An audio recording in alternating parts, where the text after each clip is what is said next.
Hi everyone, my name is Parag. Today I'm going to cover a video on product pricing strategies and primarily how do you price hardware products.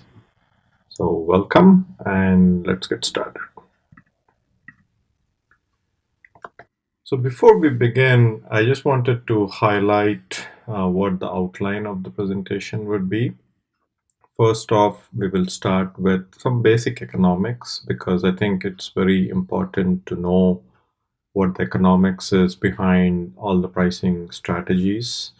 So we'll touch base on the economic side, and then we'll actually go into going into the meat of the presentation, where we will discuss the key pricing methodologies that are used.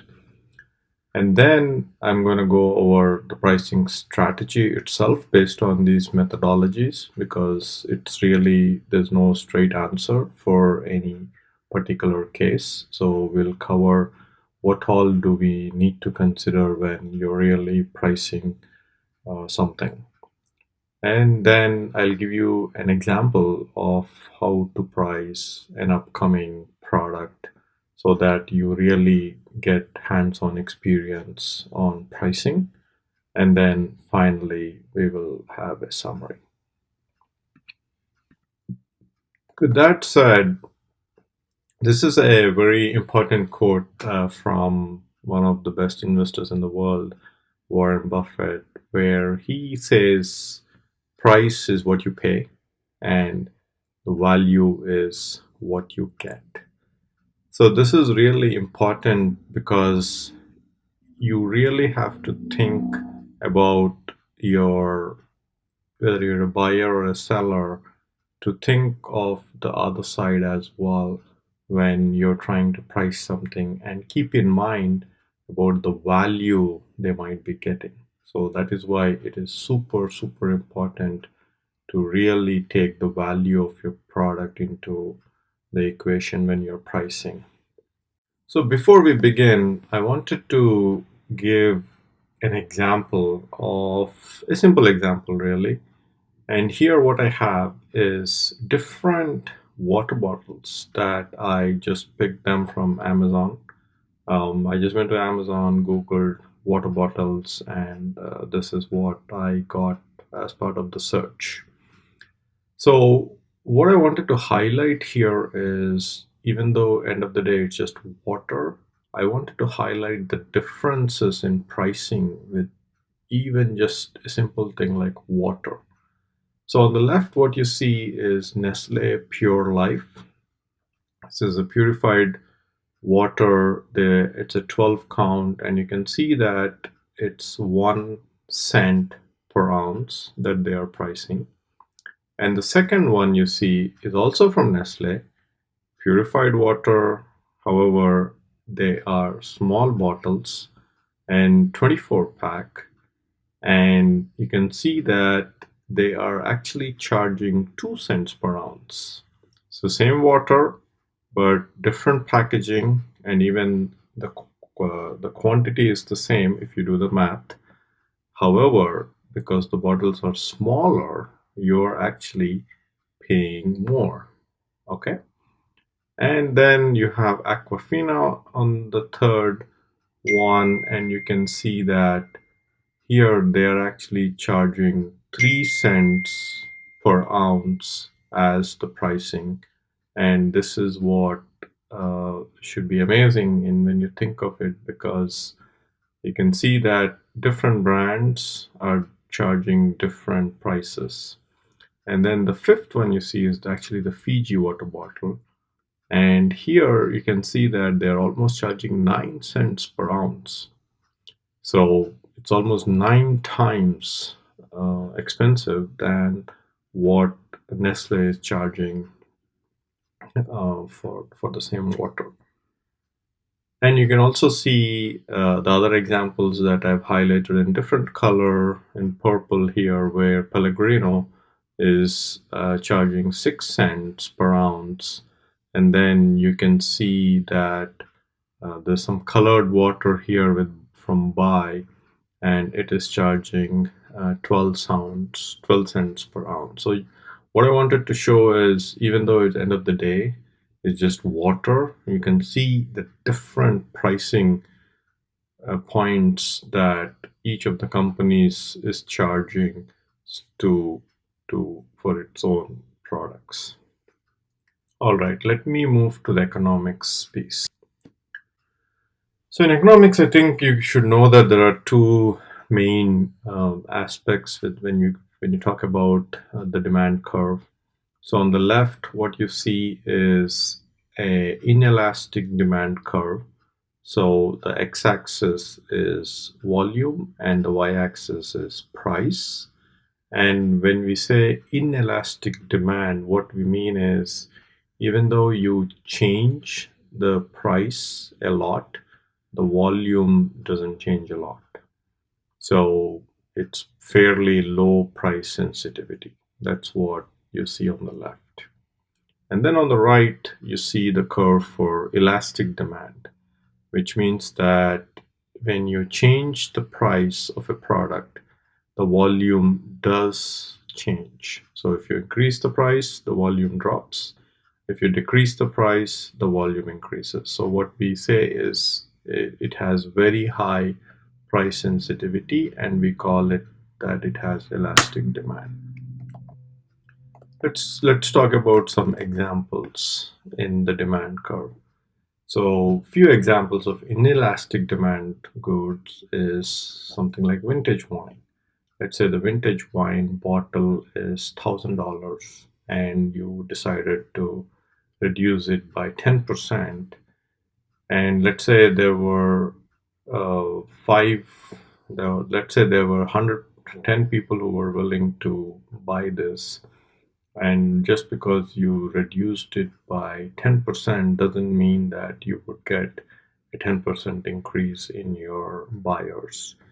Yes, you will get some increase, but definitely it's not going to be a lot. Similarly, yachts or luxury cars. Let's say you have a yacht for sale for 100 million, you reduce it by, say, 5% to 95 million. You don't suddenly get way more number of users or buyers, to be frank. So you need to keep in mind that many of these goods are actually inelastic demand goods. And on the right, what you see are elastic demand goods. Elastic demand goods are primarily goods that many people buy every day. So oil, for example, if the price of oil comes down, then there's usually more demand for it, because and you can also see that more people travel when the price of oil goes down because it's cheaper, and people can drive more, take more vacations, go on long drives, etc. And the other example is also cars. So let's say you reduce the price of cars, then obviously there are more people who want to buy a newer car. So definitely cars is something and under elastic demand. And finally, groceries. You can see that if you reduce the price of some tomatoes or something that you use every day, you do stock up a little bit more so that you adjust your what you're cooking based on what groceries are available. I also wanted to give some examples of price increases and decreases, especially during the COVID-19. So there were a lot of increases with respect to sanitizers, N95 masks, and even groceries. If you look at a lot of articles, you'll see that the price of groceries during the COVID-19 actually went up. So, and at the same time, you could see that airline tickets, since there were not a lot of airlines which were flying around, the prices of airline tickets dropped significantly, so that this was a way for airlines to kind of have people who have put plans on the site to at least entice them to have them rethink about having a flight um, to whatever destination they wanted to. So at a very high level, you can see that There are a few pricing methodologies in practice here, and we will go over all of them one by one. But I'll also overlay these pricing methodologies with pricing strategy so that at the end of this course you actually have a clear view of what to use and when. So let's start with the first one. So cost plus pricing. So cost plus pricing is at a very high level, very simple. You have a cost for a product, and the goal is to hit a specific margin percentage, irrespective of what the market is. So let's take a set of headphones, for example. So you have a set of headphones that say you manufactured for 50 bucks or $50, and you actually have a margin percentage of 50%. So you would apply 50% on top of your $50 cost. So that would translate to $75 of a price. So this is how you would price it. You just completely ignored whatever the market is. You don't really, or you're not really looking at, okay, how much volume do I get if I make it 70? How much volume do I get if I make it 80? You just have a pure cost plus pricing strategy, and you go implement the pricing strategy based on pure cost. And then we have what we call market-based pricing. Oh, sorry, margin-based pricing. Margin-based pricing is where it's also cost plus. However, it takes into account a lot of market conditions. So what I mean by market condition. So let's go back to the same example of using headphones. So you had $50 as your base cost, and now you have a choice to make where if you can say that, okay, if I price it at $70, then I get say 45% gross margin. However, maybe I get double the volume or 1.5 times the volume.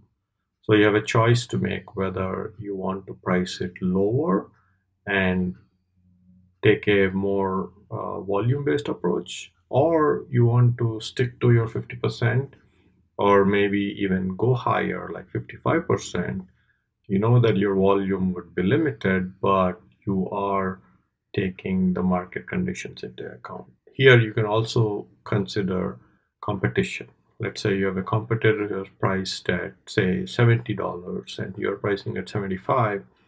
You're worried that people may not buy yours but instead buy your competition's product, then you need to take that into consideration and price it accordingly. So this is what we mean by margin-based pricing. Then the next pricing is premium. What we mean by premium pricing is it is still margin-based pricing. However, we also tag along brand and quality.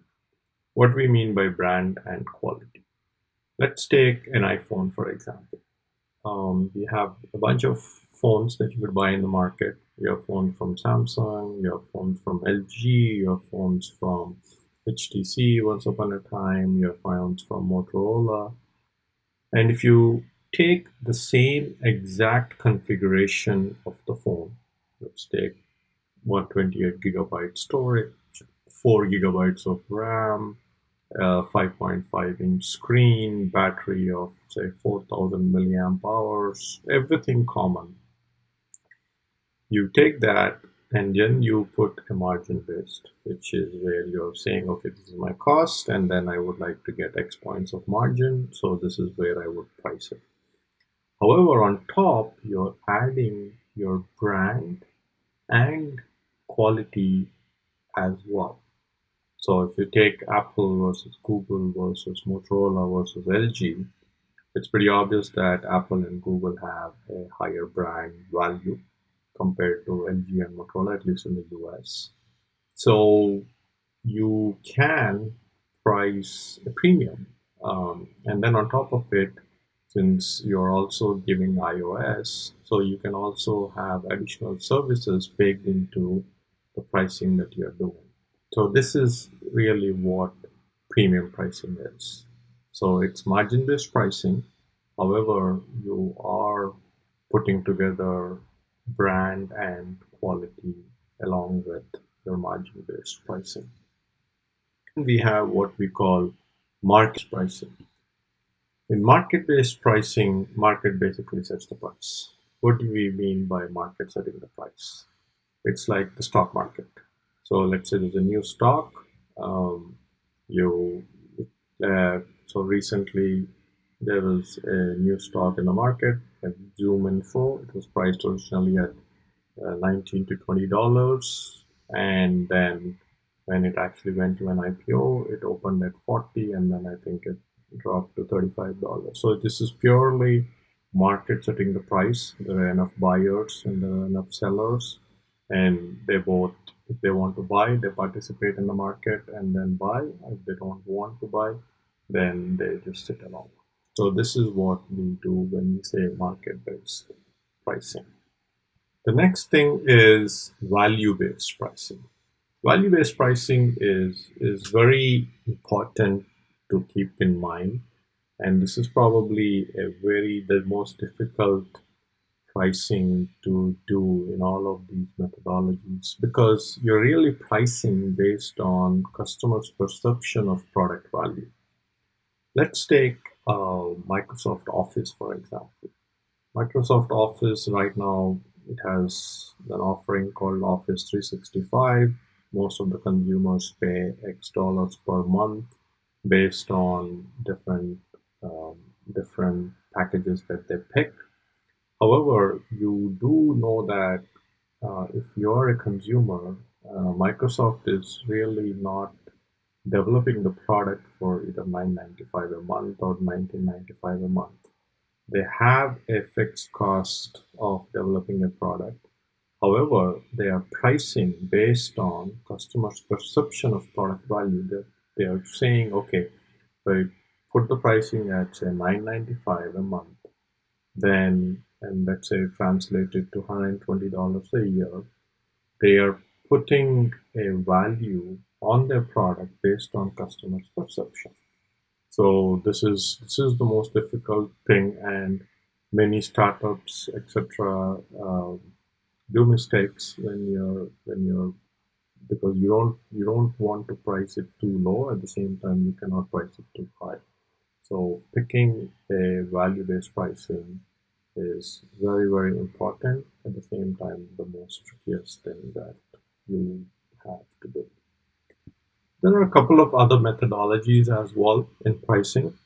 As you can see, there is something called penetration pricing. And here, the classic example is, let's say you are new to a market. There are X number of competitors already, and you have a new product and you want to actually push your product through into the market.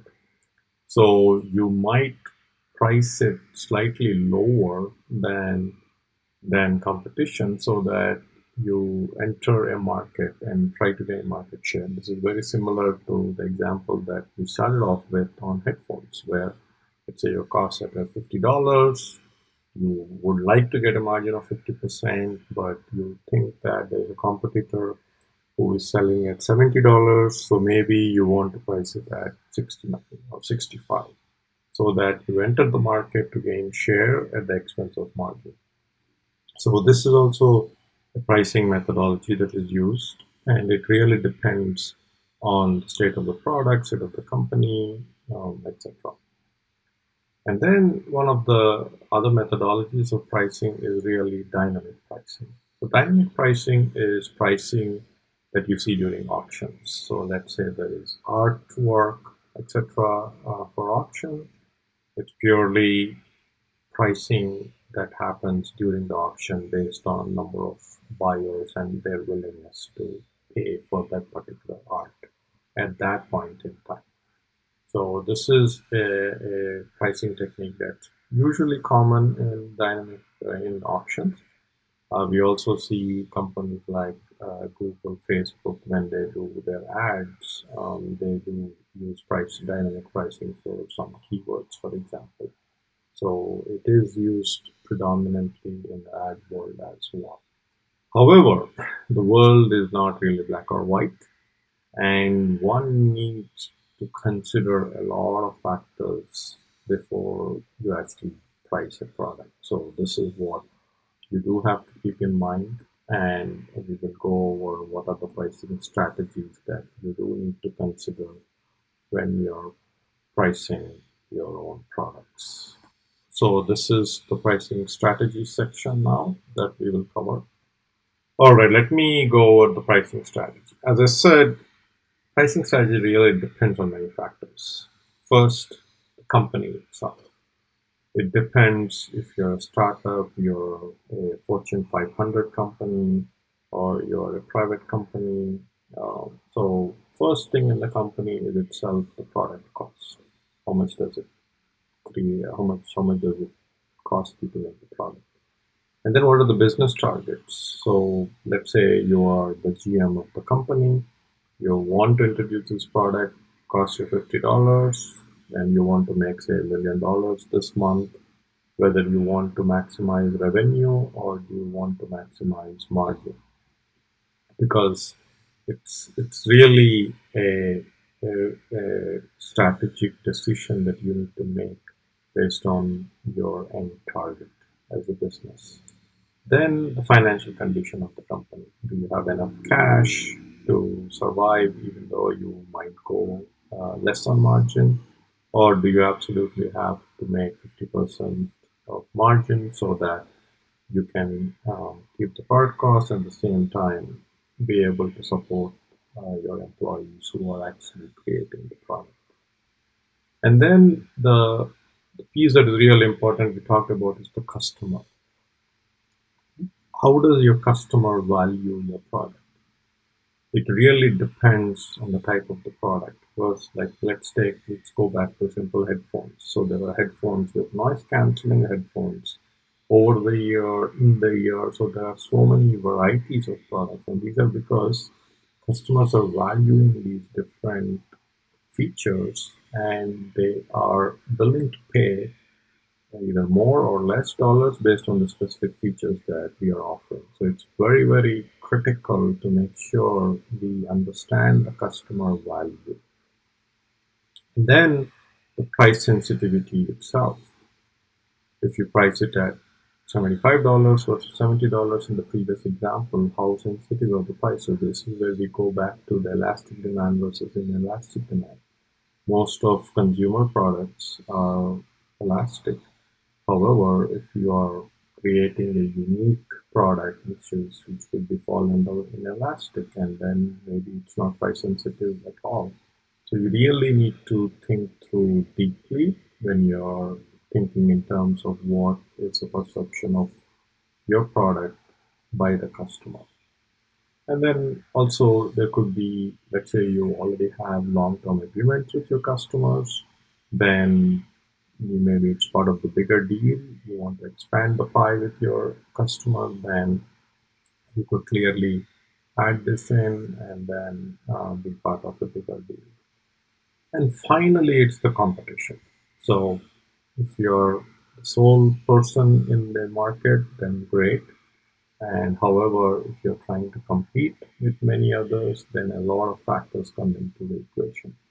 Things like differentiation. We talked in the headphones example I brought up. We talked quite a bit about what are the features that are unique that you're offering. Noise cancelling versus comfort. So we really have to highlight the differentiation parts and clearly make advantage of it. And then the pricing from competition. The pricing high, pricing low, how do you want to compete, etc. And then finally, obviously, the product itself from the competition that we need to keep in mind.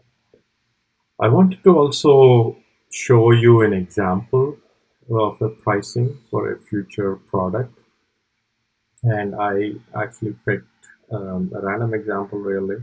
I would like to go through a simple example of determining pricing for a product, which is the next slide.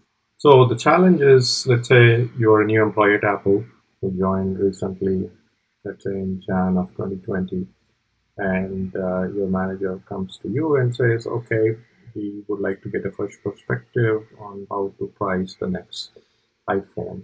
And the question is, okay, which pricing methodology would you choose? And what are the factors that you would consider when pricing the next iPhone?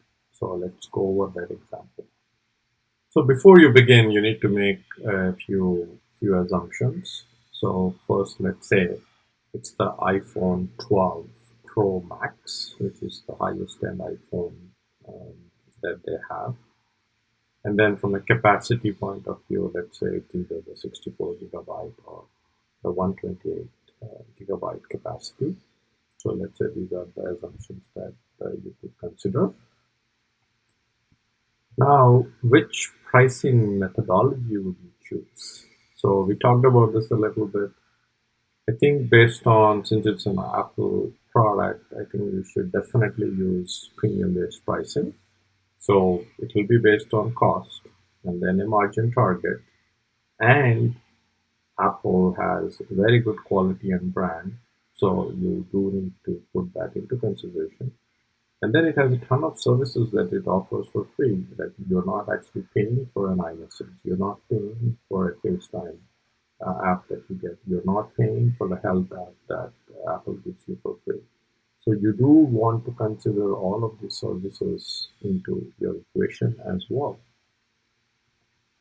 And lastly, there are a lot of other factors to consider. As we talked about, first, product costs. So what are the internal estimates of the product? Competition, right? Like your competitors like Samsung, Google, Motorola just talked about their product offerings and what are their pricing, right? You could be the leader, but you do need to consider your competitive uh, vendors as well. And finally, this is a unique year, so we should also consider the macroeconomic conditions per region. Will there be recession in the US, in Europe, in Asia? How do you make sure that you're pricing the product appropriately for these kind of markets? This is also very critical to keep in mind. So when you're pricing the next iPhone, I wanted to kind of touch base on the key factors that you do need to consider apart from your pricing strategy. So here I gave you three examples of the factors that you have to really consider. On the left, what you see is product cost. So product cost, this is some information that I received from the web.